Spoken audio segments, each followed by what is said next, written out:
Hoy es precisamente el resumen de prácticamente todo lo que estuvimos viendo. Creo que cuando empezamos este estudio, yo ya les había platicado que se decía que Juan no había escrito, no están seguros si Juan, el discípulo, fue el que escribió el libro de Juan, porque se decía que pues estaba el escrito, se pensaba que había sido entre el discípulo Juan, conocido como el hijo de Zebedeo, y el discípulo del Señor Jesucristo, que se llamaba el anciano, y que este anciano se conocía como que era de Jerusalén, que era el otro que se decía que podía haber sido del discípulo amado. Pero en el transcurso del libro, ahorita en el final del libro, vamos a ver que hay una parte donde Juan mismo hace referencia a sí mismo de que él es el que escribió el libro, ¿no?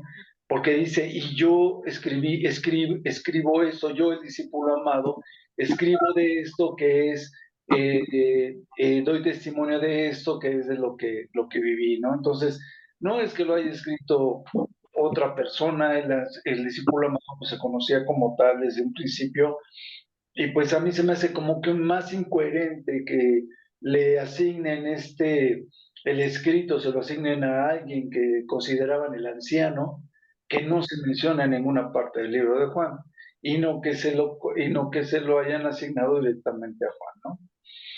Entonces, para empezar, ese es uno de los puntos, ¿no? Juan es uno de los evangelios donde que se considera de los más tempranos, de los que fueron desarrollados, creo que primeramente, ¿no? Y entonces, a mí me gustaría que viéramos, por ejemplo, Juan 22, por favor, Javi, ¿lo puedes leer? Son 22. Sí, 22. Entonces corrió y fue a Simón Pedro y al otro discípulo, aquel al que amaba Jesús, y les dijo: se han llevado del sepulcro al Señor y no sabemos dónde le han puesto. Entonces, fíjense, el libro de Juan está siendo, en el transcurso del libro, está hablando del discípulo amado, que es el que escribió el libro de Juan.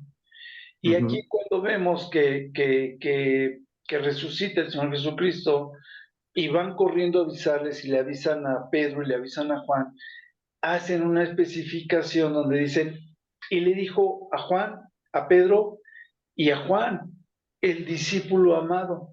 ¿Sí me estoy explicando, no?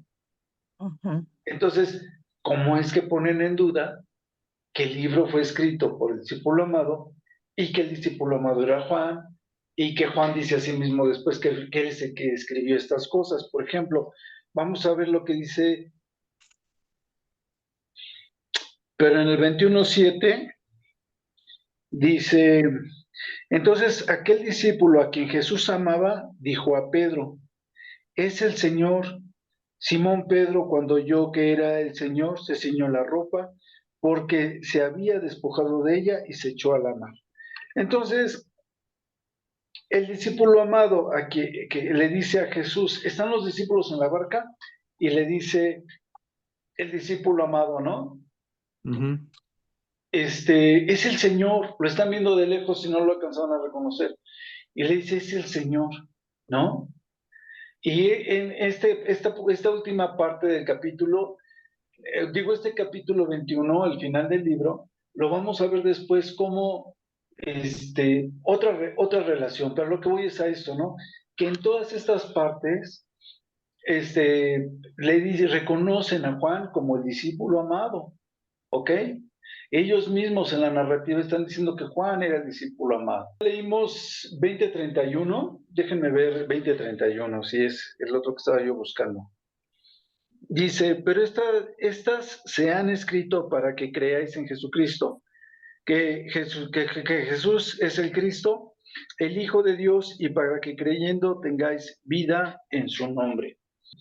fue escrito por Juan, el Evangelio de Juan fue escrito por Juan el Amado, para dar un testimonio, para que este libro se escribiera haciendo una asociación entre Cristo, su plan de salvación, el creador del mundo, del universo, el verbo encarnado, el verbo que era Dios, la luz del mundo, que era Dios también, cómo nosotros somos parte de de esa misma luz, y así sucesivamente, ¿no? Entonces, el libro de Juan va siendo un enlace en el cual nos va presentando el Evangelio de Cristo y los milagros que va haciendo el Señor Jesucristo para irnos acercando cada vez más a esta parte del Evangelio, ¿no? Y hay un momento en que lo presenta precisamente como el tabernáculo. ¿Y por qué lo presenta como el tabernáculo? Esto lo tenía yo aquí escrito, bueno, lo tomé en las notas que teníamos aquí, porque dice, fíjense, Juan 1:14 habla en la frase griega para decir habitó entre nosotros, perdón, utiliza una frase en griego, y esa frase en griego se menciona así, ¿no? Como eskenocen en gemín, ¿no? Y esto se traduce como que puso su tienda. Cuando habla de esa frase donde dice habitó entre nosotros, se podría decir que la traducción ya de griego pues sería puso su tienda.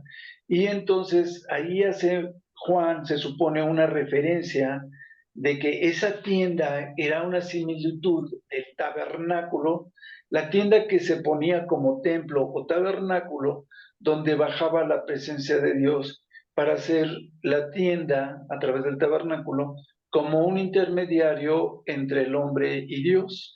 Y entonces aquí Juan dicen los estudiosos que trata de hacer precisamente ese enlace, ¿no? De que es el tabernáculo, haciendo una referencia directa a lo que existía en el Antiguo Testamento, que era exactamente pues donde Dios moraba en medio del pueblo de Israel, ¿no?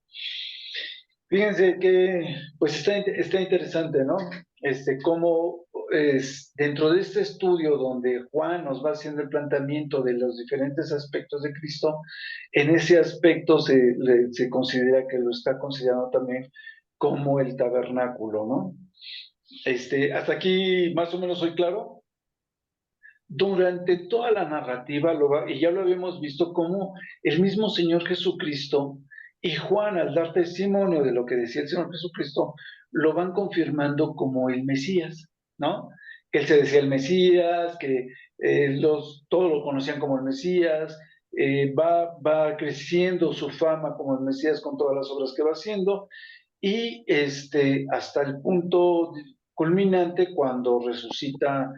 Y una vez que resucita Lázaro, ya todo mundo cree que él es el Mesías. Lázaro mismo daba testimonio de que él era el Mesías, y entonces, ya lo habíamos visto, es cuando se acentúa la persecución contra el Señor Jesucristo, de tal manera que él culmina este mensaje del Mesías en este último capítulo, cuando ya viene, bueno, en los dos últimos capítulos, cuando él resucita, cuando lo buscan, no lo encuentran, y después cuando se les presenta a los apóstoles, ¿no? Entonces, ahí es donde se culmina ya el mensaje de que efectivamente él era el Mesías prometido, y de que ya les había estado avisando que él tenía que morir para que viniese el Espíritu Santo, y esos diferentes detalles, ¿no? El detalle del servicio y otras cosas que pues ya hemos estado viendo en otras clases. Vemos que se desarrollan en diferentes maneras. Calculan que entre 4 o 5 eventos diferentes van marcando durante el Evangelio de Juan, van marcando las diferentes etapas o los diferentes desarrollos que va teniendo Jesucristo para dar este Evangelio, para dar este testimonio, ¿no? Y obviamente todos sabemos que bueno, que ya quedó establecido, por ejemplo, que Juan lo está platicando desde su punto de vista como testigo en los diferentes hechos, ¿no? Y entonces dice, empieza pues con las bodas de Caná. Cuando leímos las bodas de Canaán, los apóstoles ya estaban presentes, dice que ya estaban sus discípulos ahí. Y entonces, vemos también que más adelante, pues, voltea las mesas del templo, ¿no? Vemos cómo eh, habla con Nicodemo, el testimonio que daba, cómo en parte se consideraba también que trabajaba él en días de reposo precisamente para dar testimonio, ¿no? Cómo cura al paralítico, cómo representaba él parte de las escenas de la Pascua cuando está hablando de la cena. Entonces, por ejemplo, el Señor Jesucristo, en días muy claves, como fue el día de reposo, en la Pascua, en las fiestas de los tabernáculos, que está asociado con lo que platicábamos de que Él era el tabernáculo, Él va dando los mensajes para que el cristiano y crean en Él como el Mesías y vean cómo debe de ser la vida del cristiano, cuáles deben de ser sus obras y demás, los va preparando para esa vida, para reconocerlo como el Mesías y que estuvieran esperando que Él iba a resucitar. Entonces, toda esa preparación la hace en diferentes fiestas, como decía yo, como en las del Día de Reposo, en las de el Hanukkah. En el Hanukkah es cuando él se dice que Él es el templo, que Él es la luz y demás. Está en ese periodo. Y decía yo, luego entra en lo del tabernáculo como el templo, cuando Él también se dice que Él es el agua de vida, que Él es la luz del mundo, que nosotros somos la luz del mundo, y así sucesivamente, ¿no? Entonces, entrando en estas diferentes etapas, pues decíamos que la primera señal, pues es precisamente cuando él empieza estas señales en las cuales él, empezando desde las bodas de Canaán, cuando él va haciendo diferentes señales, este, donde se vuelve controversial, cuando se presenta como el Mesías, como el Hijo de Dios, como el sanador, como el verbo, etcétera, etcétera, ¿no? Como la luz del mundo, como cuando dice que es necesario morir de nuevo, ¿no? Para que no sea necesario morir de nuevo. Y para tener una vida nueva, cuando él se dice que él es el medio para llegar a esa vida nueva. Desde este punto, pues obviamente va mostrando una fe progresiva para aquellos que van leyendo por primera vez el Evangelio de Juan, de tal manera que los va haciendo crecer, les va enseñando cada vez más, va enseñando hechos cada vez más contundentes, más reales, ¿no? Hemos encontrado muchos detalles muy interesantes, ¿no? Entonces, todas estas señales eran precisamente, como lo habíamos estado viendo, para que él se pudiese mencionar precisamente como el Mesías, ¿no? Porque eran señales que también estaban profetizadas que iba a ser el mismo Mesías. Y entonces, después, él, al final, en otra de sus etapas, se puede decir que es casi la final, es cuando él hace los milagros más fuertes. Y entre ellos, les decía yo, el último milagro, la otra etapa, es cuando él resucita a Lázaro. Porque entonces ya todos lo empiezan a aceptar como el Mesías y pues la persecución precisamente es cuando se vuelve más intensa. De tal manera que no nada más trataban de matar al Señor Jesucristo, sino también a Lázaro, ¿no? Ya lo habíamos visto, porque Lázaro daba testimonio de que efectivamente el Señor lo había resucitado después de 4 días de estar muerto. es cuando otra etapa que se considera dentro del Evangelio de Juan es la última noche que está con los discípulos, cuando les está enseñando distintos fundamentos respecto al carácter del cristiano, ¿no? ¿Qué es lo que realmente merece la pena? ¿Cuál es nuestro servicio? Y les avisa que él va a morir, y les dice de que les conviene que él muera, porque así de esa manera va a mandar al Espíritu, y les empieza a anticipar todos los hechos que van a venir a futuro y que están relacionados con las profecías que estaban escritas de su muerte, ¿no? Entonces, y a tal grado de que aún al mismo Juan, al mismo Judas, en lugar de decirle en un momento dado, condenarlo o señalarlo o algo por el estilo, lo va guiando para que él termine de hacer aquello para lo que estaba predestinado. Entonces, todos los hechos después de la resurrección es cuando ya se habla de esto mismo del Espíritu, y cuando él establece un contacto o una comunicación con los apóstoles, y es cuando se ve manifestado el amor, les aclara todas las situaciones, les habla sobre el mismo amor, el servicio y todo esto que, que, que ya les había él dicho, por ejemplo, en la cena, pero que después se reafirma con su venida, demostrándoles que efectivamente Él se sacrificó para el pecado del hombre, y que y que va a estar en la presencia de Dios, y que Él va a mandar el Consolador, y todo lo demás que quedó, ¿no? Pendiente. También es el principio de cuando el Señor está todavía 40 días con ellos enseñándoles, y aunque en ninguno de los evangelios o en ninguna parte de la Biblia se dice qué fue lo que se especificó ahí, yo sí me imagino que les aclaró profecías y les aclaró las posibles dudas que todavía tuvieran sobre la actitud, el comportamiento y los valores que deberíamos de tener como iglesia, ¿no?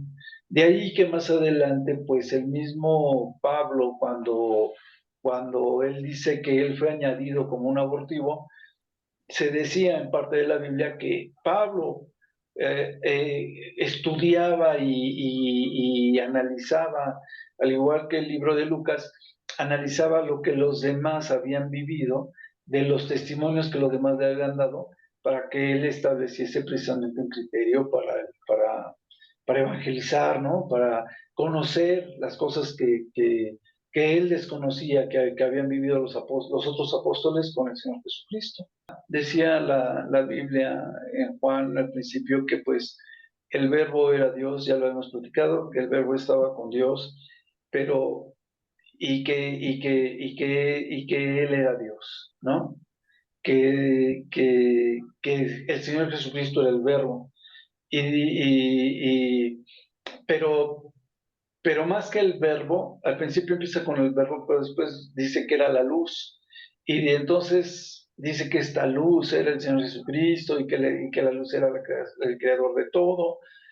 Y entonces en otros evangelios como que se nos aclara un poquito más con diferentes aspectos, y se le conoce más como el Verbo, el Hijo de Dios, etcétera, etcétera, ¿no? Como parte de la creación misma. Cuando el Señor Jesucristo es ungido por el Espíritu Santo, el Señor Jesucristo tiene todavía toda esta fuerza con la que los demás también empiezan a ver ese testimonio, ¿no? Y con la imposición de manos. Decíamos alguna vez en Romanos 8, si no mal recuerdo, creo que sí es Romanos 8, pero si no luego lo investigamos, donde decía que si el mismo Espíritu que levantó a Cristo de los muertos mora en nosotros, ese mismo nos resucitará en el día de su venida, ¿no? Entonces,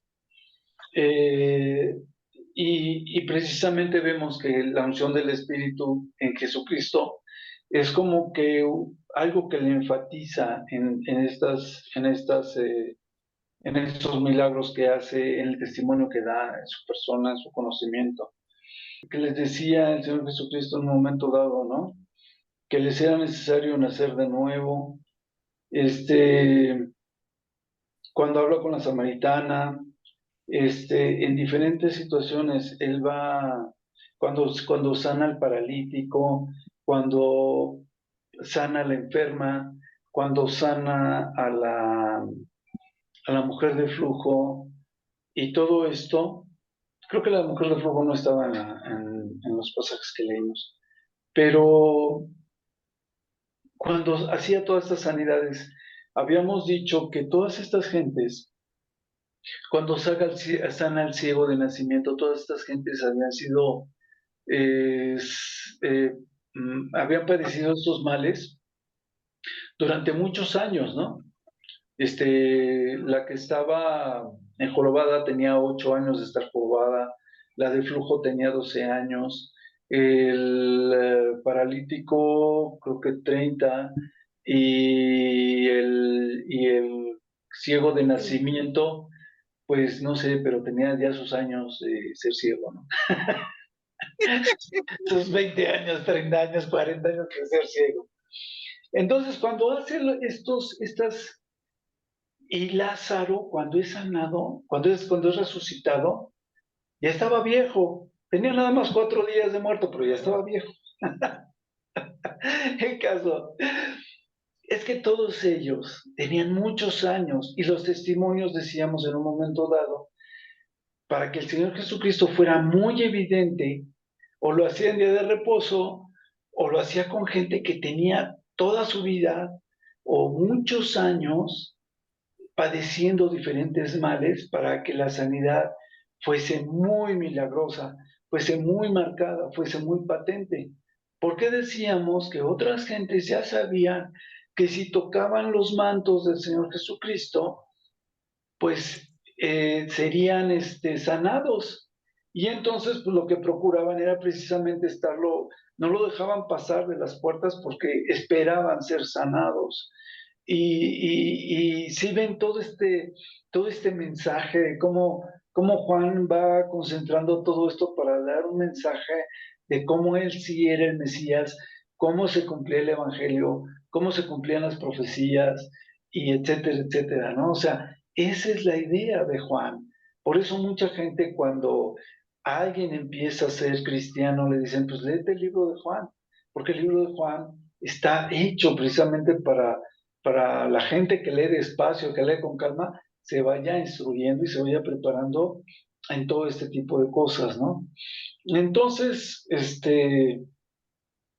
decíamos que cada vez que, por ejemplo, cuando yo hice la broma, ¿no? De que decía el Señor, yo soy, porque cuando el Señor Jesucristo, como en Éxodo 3:14, decía Dios, yo soy el gran yo soy, cuando le pregunta a Moisés que quién va a decir que es, dice, pues diles que el yo soy es el que te envía.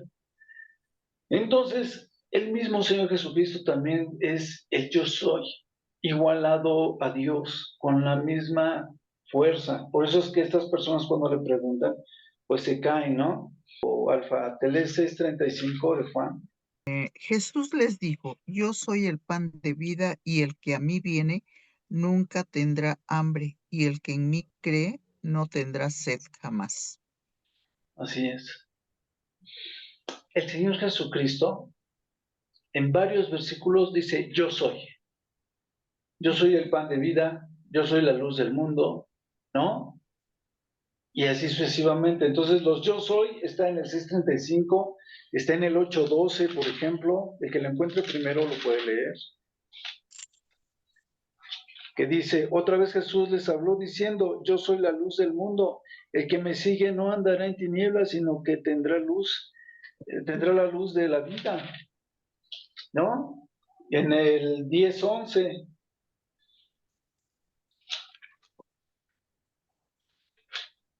Yo soy el buen pastor su vida da por las ovejas. Así es. En el 17 dice, de cierto os digo, yo soy la puerta de las ovejas. Y así, el El Señor, 14, el amén. 14, el 14, 10, 14, yo Ah, soy sí. el buen pastor y conozco mis ovejas y las mías me conocen. Sí, sí, sí, está 10, está 11, 25, 14, 6, 15, 1, 4, 26, 6, 20, 8, 24, 8, 28, 8, 58, 13, 19, 18, 5, hice mi tarea. Es cierto. A lo que voy es que se da ese nombre del yo soy. ¿Qué es lo que yo soy? Yo soy. Por eso hace una referencia a esa deidad y a esa similitud con las diferentes parábolas, ¿no? Por decirlo, que dan inicio a lo que es el Señor. Era pescador, estaba inspirado por el Espíritu Santo cuando escribió el libro de Juan. Porque pues para no ser pescador, digo, para ser pescador, pues escribió bastante claro y bastante bien, bastante cronológicas las cosas. Luego, su hermano era Santiago, que ya lo habíamos visto en un momento dado con la relación con el Señor Jesucristo, ¿no? Él tenía la relación más cercana, por eso decía que era el amado y el apóstol amado, ¿no? O el discípulo amado. Estaba apodado como el hijo del trueno porque se decía que tenía un carácter, pues yo creo que muy parecido al de Pedro. Y por eso andaban, yo creo que Pedro y Juan andaban muy seguido juntos, ¿no? Este, porque, por ejemplo, cuando el Señor le dice, ¿y qué con ese? Le dice el Señor Jesucristo, bueno, ¿y a ti qué? Si yo creo que Él esté aquí, ¿no? O sea, y andaban juntos, ¿no? En muchos versículos se habla de esta relación donde están juntos, ¿no? Y entonces dice que también tenía un carácter bastante fuerte y que Juan estaba precisamente cuando pues fue esto de la transfiguración, estuvo siguiendo al Señor Jesucristo a pesar de la persecución. De él se dice que anduvo pues cerca del Señor Jesucristo, andaba con María y a María se la deja el Señor Jesucristo como encargada. Escribe precisamente las epístolas de Juan, escribe el libro de Juan, escribe el Apocalipsis y muere viejo y muere en Éfeso y después de haber sido extraditado a Patmos, al salir de la isla de Patmos, él muere en Éfeso. Que estaba muy cerca de Patmos, creo que era bueno, pues saliendo de la isla era lo que estaba enfrente. Y entonces, pues él fue martirizado. No sé, no, cuando se habla de la vida de Juan, no sé, en algunos dicen que efectivamente él fue sometido a ser freído en aceite y que como sale vivo de esa supuesta condena de muerte, pues ya le perdonan la vida. Pero después de eso lo extraditan a la isla de Patmos, que es donde escribe el Apocalipsis. Y se calcula que el Apocalipsis fue escrito en el 96 después de Cristo. Pero se cree que cuando Cristo fue crucificado, fue en el año 33 de Cristo, después de Cristo. Debería de tener como unos 73 años cuando lo escribe, el Apocalipsis. Entonces, porque fue escrito en el 96, ¿sí? Si el Señor Jesucristo muere a los 33, pero para entonces Pablo, o para entonces Juan tenía 20 años, pues quítenle 12 años o 13 años a la fecha del 96 para saber la edad de Juan. Bueno, si no, luego se los escribo en luego se los pongo de tarea. Sí. Se cree que él muere más o menos alrededor del 100, al año 100 Nosotros todavía no después de nacíamos. Cristo. ¿Eh? ¿Quién no Era nacía? de tu edad. Era de tu edad. Ándale, ahí nos íbamos. Entonces, ese era Juan, ese era el amado. Entonces, vuelvo a lo mismo, se vuelve a confirmar que era el amado. Y más adelante, pues también vemos que Pedro se calcula que tenía más o menos la misma edad del Señor Jesucristo. Pedro que tenían más o menos el mismo carácter. Pedro tenía alrededor de 33 años cuando fue lo de la crucifixión del Señor Jesucristo, o sea, tenía más o menos la misma edad. Se cree que él murió entre el 60 y el 70 después de Cristo, y que pues obviamente también fue martirizado y fue crucificado de cabeza porque él no se creía digno de morir igual que como había muerto el Señor Jesucristo, de ser crucificado. Entonces dijo, no, a mí crucifíquenme pero de cabeza, y todos lo crucifican de cabeza. Bueno, y más o menos les platico esto porque es algo que ustedes tienen que conocer para que más o menos cuando hablemos de Juan, cuando hablemos de Pedro, cuando hablemos de quien sea, pues sepan más o menos cómo era su carácter. Perdón, las edades, las fechas, para que se den una idea de la evolución, ¿no?, que fue teniendo Juan, por ejemplo, en este caso. Ok, el Señor Jesucristo, después de que vemos que resucita, tiene varios puntos que ya quiero comentar, pero estos los voy a comentar sobre el capítulo 21, una vez que hayamos terminado de leer el capítulo 21, que es el último libro que nos queda por leer en esta noche. ¿Tienen alguna duda? No, ¿Todo bien? Todo bien.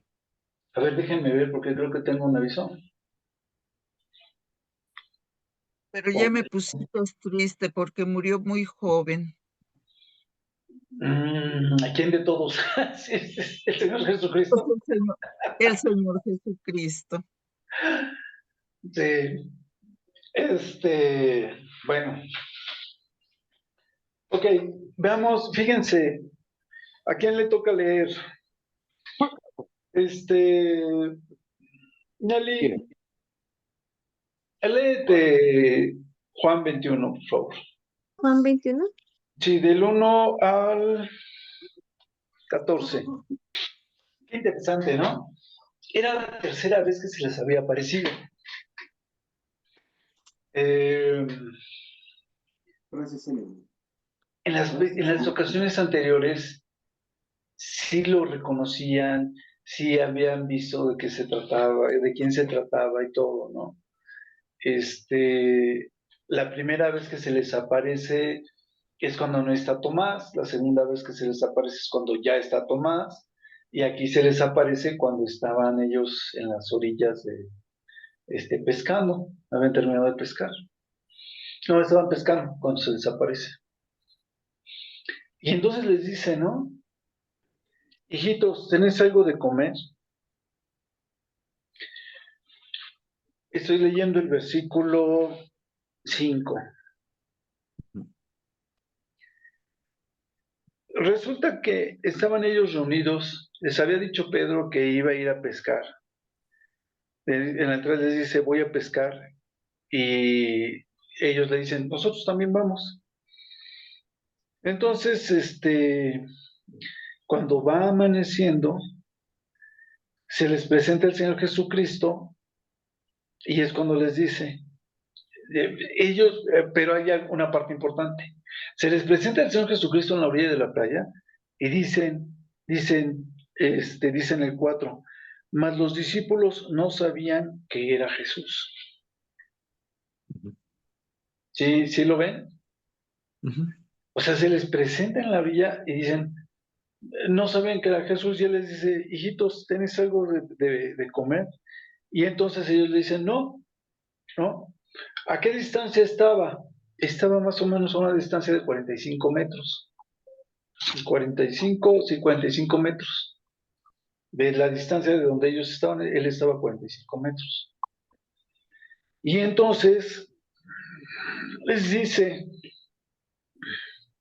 echad la red a la derecha de la barca y van a hallar, ¿no? Entonces sacan peces tan grandes, sacan 153 peces tan grandes, que no podían sacarla. Claro que no estaban hablando de salmones o simplemente dice que son grandes, ¿no? Porque a veces el salmón pues es un animalazo así. ¿A dónde dice la cantidad de peces? Ah, ok. Dice, En el versículo 11. podían sacar una gran cantidad de peces y después dice porque eran que 153. en el 11, Ok. Sí, en el 11 el 11. dice que son Ajá. 153. Ok. Y les digo, saca a los peces, sacan a estos 153 peces. Creo que en otro evangelio dicen que le dicen, pero Señor, ya hemos echado la red y llevamos toda la noche, y aquí dice que ya estaba por amanecer, ¿no? Entonces él dice, ya hemos estado toda la noche pescando y no hemos pescado nada. Y aquí les dice, nada más que ya iba a amanecer cuando les dice, echen la red a la derecha. Sacan tantos peces que en otros evangelios creo que dicen que tiene que venir otra barca a ayudarles a sacar la red, ¿no? Ujú. Entonces, dice así, ¿no? Y entonces, cuando ellos no podían sacar las redes, entonces le dice Juan a Pedro, le dice, es el Señor. Entonces Simón Pedro, cuando oye que él es el Señor, rápidamente se pone la ropa porque se la había quitado para poder pescar. Y entonces se echa al mar, ¿no? Y entonces los otros discípulos vieron cómo vinieron con la barca, pues arrastrando las redes y demás. Entonces cuando les digo que son alrededor de 45 metros. Dice, traed los peces que acabáis de pescar, les dice el Señor, ¿no?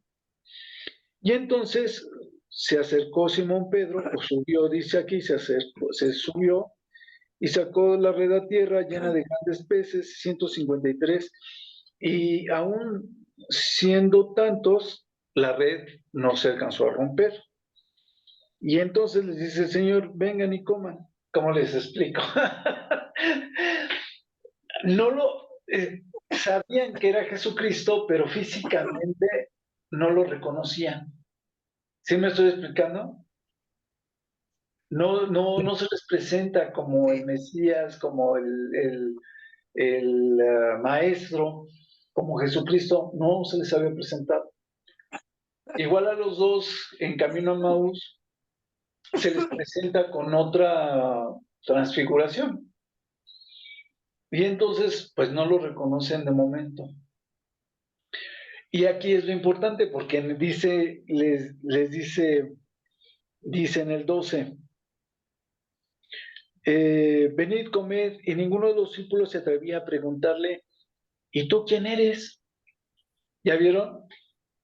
Sí.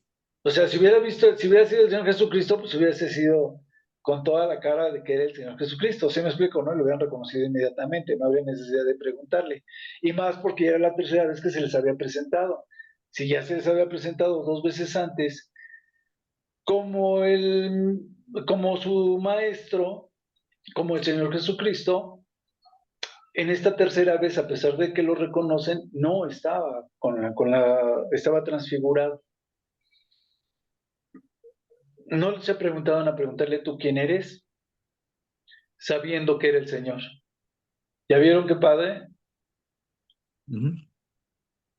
Entonces, dice, vino pues Jesús y tomó el pan y les dio, y así ahí mismo el pescado. Esta era la tercera vez que Jesús se manifestaba a sus discípulos después de haber resucitado de los muertos. Ok, ¿tienen dudas hasta ahí? No, ¿Sí tienes duda? Ah. Nelly, no me estés vacilando. perdón. No, es que dije que no teníamos dudas, que estaba todo muy claro, maestro. Todo No, bien. ¿sabes? Le digo a Nelly, ¿tienes dudas? No es cierto. No es Y cierto. yo sí, todo. Perdón, me equivoqué. Exacto. Desde el Nelly principio. dice que De vuelvas a verdad es que repetir todo. no Sí. entendí el capítulo 1. Pues podríamos empezar desde la sinopsis, ¿no? Desde la sinopsis que nos aventamos de una hora. Entonces, fíjense qué padre, ¿no? Porque está esto de que no saben exactamente quién es y demás. Y vamos a ver la otra parte que sigue. Javis, te lees Sí. del 15 al 19, por favor.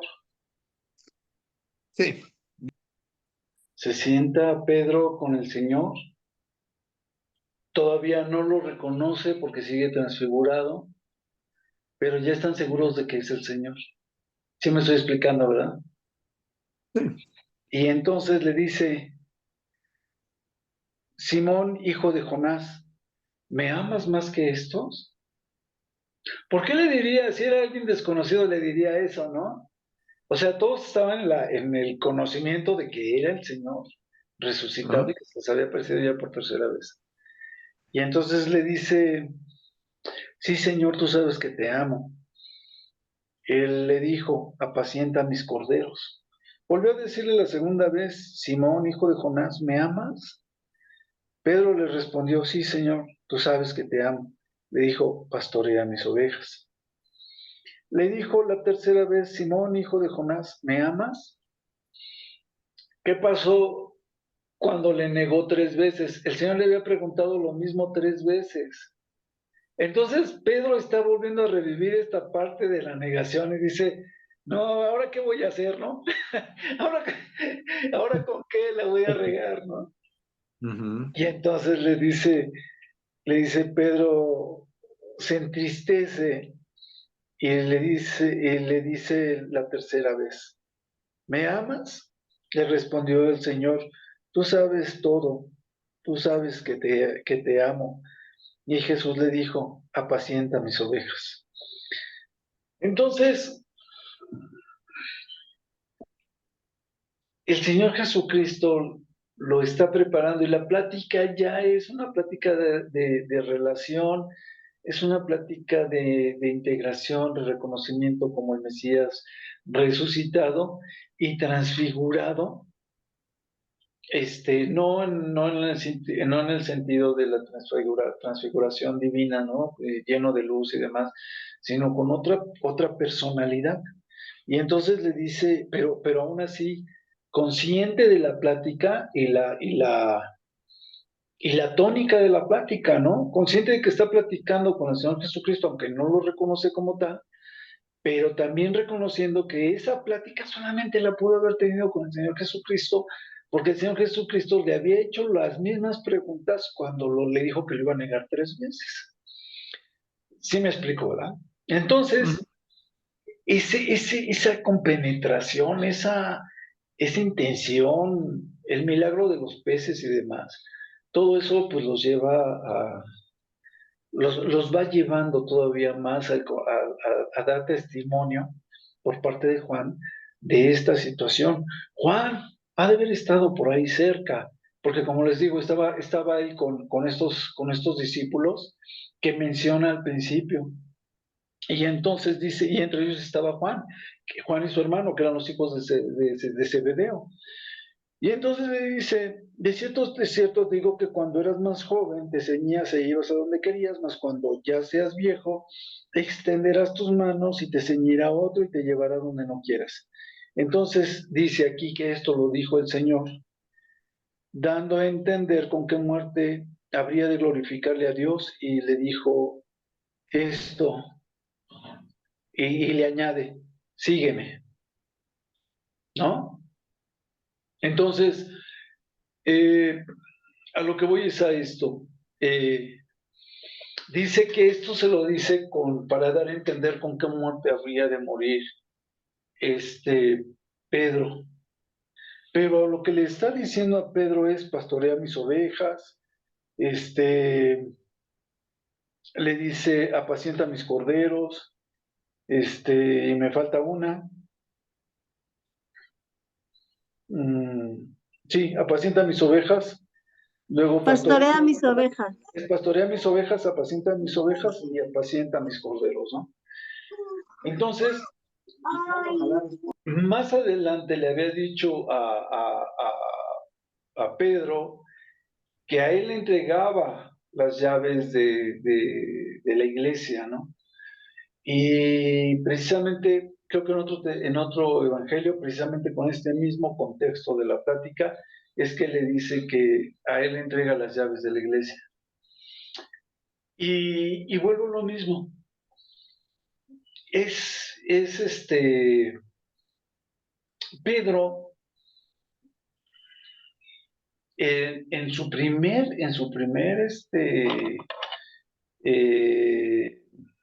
eh, cuando evangeliza, su primera predicación, en su primer mensaje, es cuando se convierte en los 5,000. Los 5,000, los 3,000, no me acuerdo bien, creo que son 5,000, si no me recuerdo. Se convierte en los 5,000, ¿no? Allí en los Hechos. Y tú ves una diferencia entre la forma de hablar de Pedro y una vez que Pedro está ungido por el Espíritu Santo, con qué precisión da el mensaje, con qué coherencia, con qué veracidad, ¿no? O sea, con qué firmeza da el mensaje. Totalmente coherente, totalmente bien planteado, bien expresado el mensaje.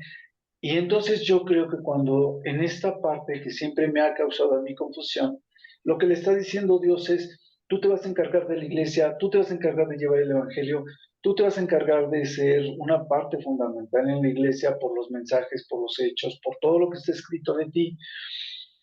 Y dice, una vez que tú hagas crecer a la iglesia,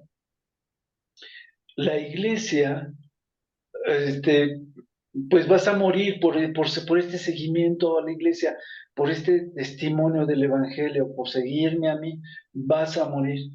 No precisamente que fuera a morir de que no pudiera valerse por sí mismo, sino que iba a ser sujeto, iba a ser manipulado y que iba a morir por llevar el evangelio.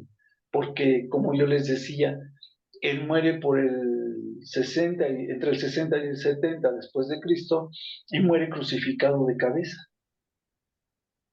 ¿Sí me expliqué, no?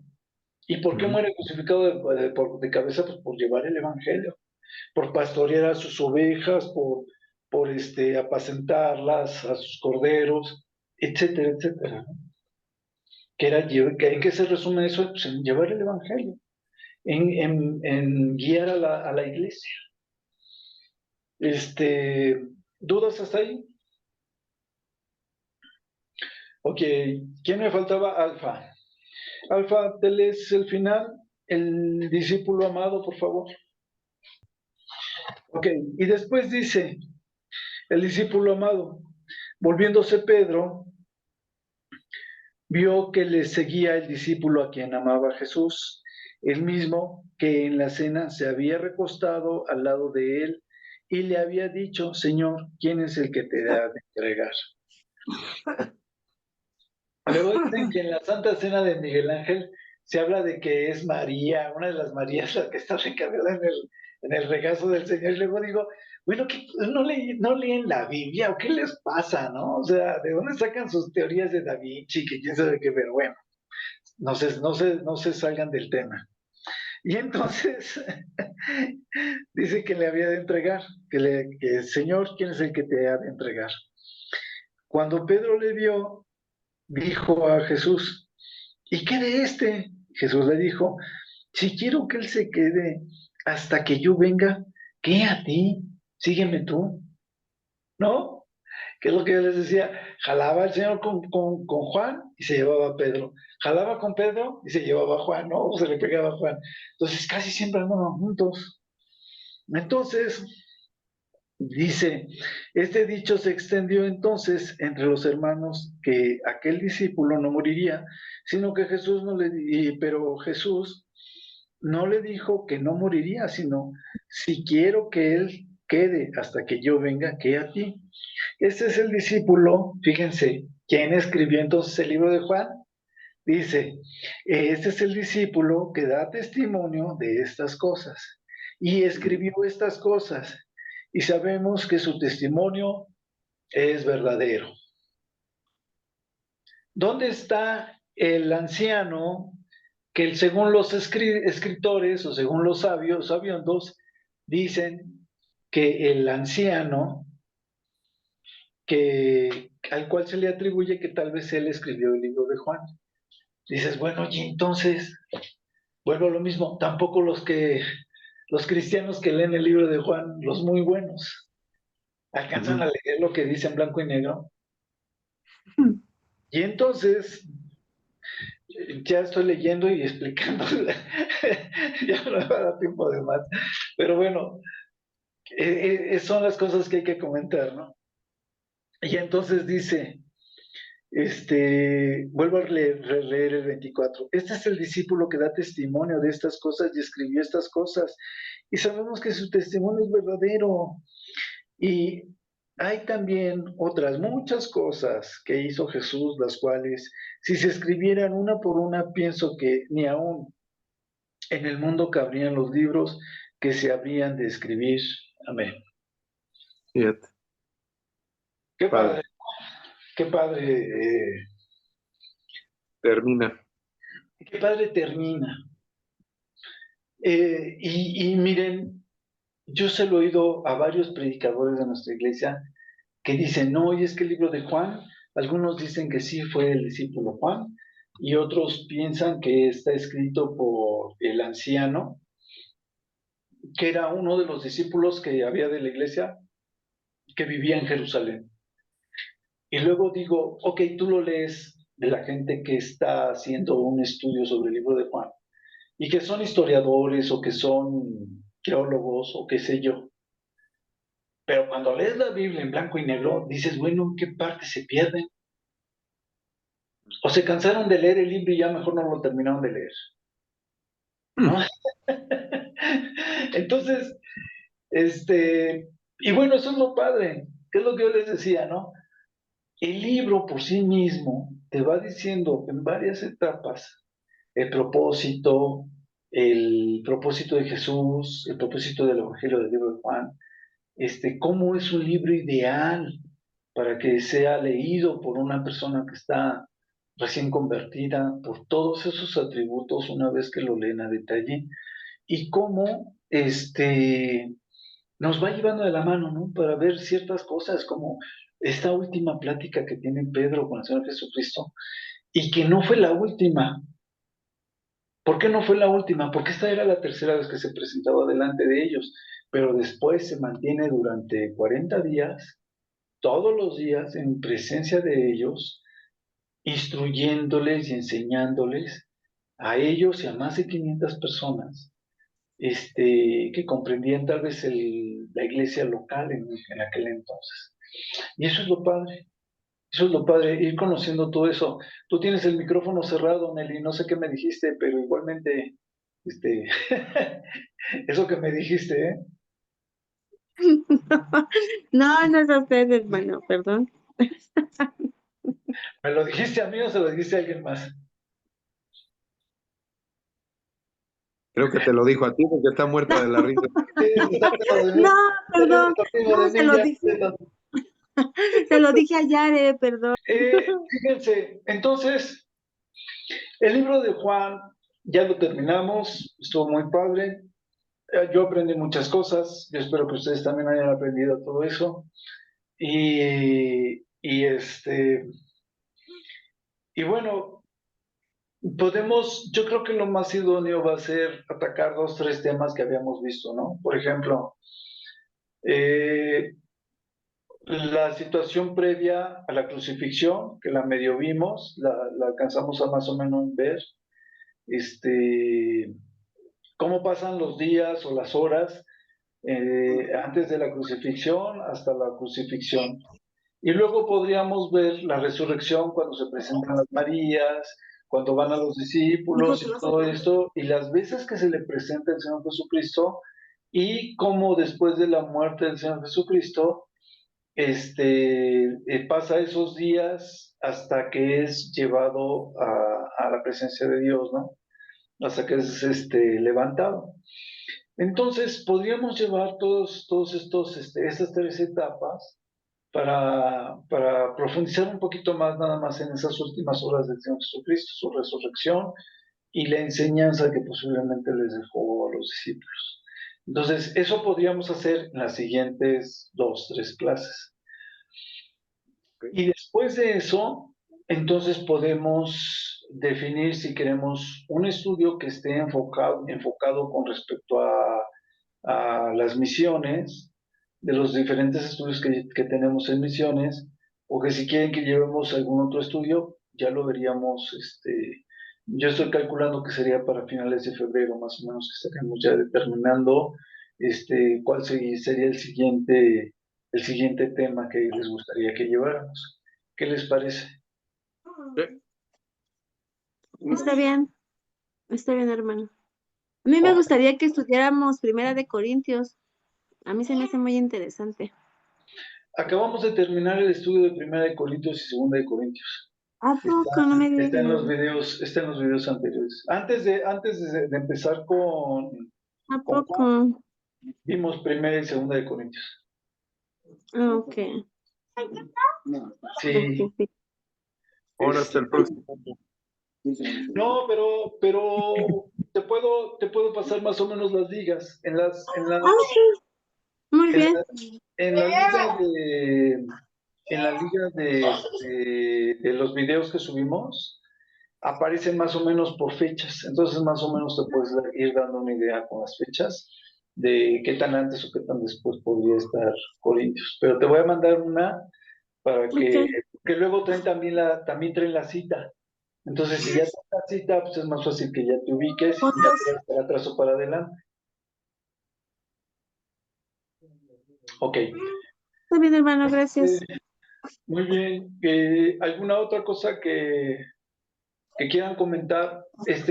También pueden buscar temas que, por ejemplo, como dice Nelly, no podemos ver Primera y Segunda de Corintios, aunque como lo acabamos de ver, Nelly, te digo, pues yo creo que no tendría mucho caso, pero sí te aconsejo que lo Sin veas, problema. porque Sí, porque estoy leyendo el libro de dones espirituales, entonces, por eso yo, ok. ajá, por eso. Pero entonces si me manda las ligas estaría perfecto, hermano. Sí, manita, porque ¿qué crees? Que Primera y Segunda de Corintios estaba padrísimo, ¿verdad, Javis? Bueno, a mí me gustó muchísimo. A mí me gusta mucho También estuvimos hablando sobre por qué se manifiestan los dones espirituales, cómo los puedes pedir, cómo el Señor no te los niega, para qué los vas a utilizar. Todo eso lo estuvimos viendo. ¿Cuál era el mayor de los dones? ¿Cuál era el mayor de los frutos? Que ya sabíamos que era el amor, ¿no? Pero dice que procures los dones mejores y así sucesivamente. O sea, está muy padre. Está muy padre. Entonces, veíamos cómo era el carácter de los corintios, y bueno, ya no te lo voy a decir para que tú veas los videos, porque veíamos que los corintios tenían dones y por otro lado estaban teniendo errores garrafales, ¿no? Que del 1 al 11 se los marca, Primera de Corintios del 1 al 11, les están marcando diferentes errores que van teniendo. Ya hasta se me fue ya se enojó. Pero bueno, luego,